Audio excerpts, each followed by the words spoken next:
বাইরে ভাই, আমরা জীবনে তো অনেক কিছুই এখন দেখতেছি, কিন্তু আমাদের বেলায় এই খেলাগুলোর কিন্তু অনেক মার্কেট ছিল।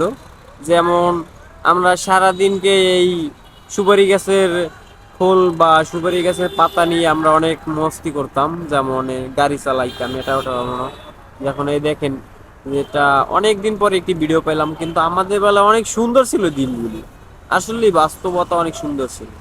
তবে এরা সেই ভিডিওগুলো সামনে ধারণ করতে করতে এমন একটা পর্যায়ে দাঁড়ায়, দেখা যায় বাইটির অবস্থা কাম 12টা বেজে যায়।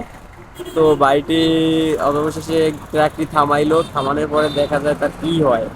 আপনারা মনোযোগ দিয়ে দেখুন, তার পিছনের অবস্থাটি দেখুন একটু। ও মাই গড, গুডনেস কামসারা! এত টাকা লঙ্গিটা যখন রাস্তায় খেয়ে ফেললো, মাই গড! ধর, পালাই পালাই পালাই, তোর কাম শেষ। তোর পিছনের চামড়া সব উড়ে গেছে। আসলে দিনগুলি কিন্তু মনে পড়তেছে, বাইটির কষ্ট দেখেও পুরানো দিনগুলি মনে পড়তেছে। আসলে অসাধারণ ছিল আমাদের এই পুরানো দিনগুলি।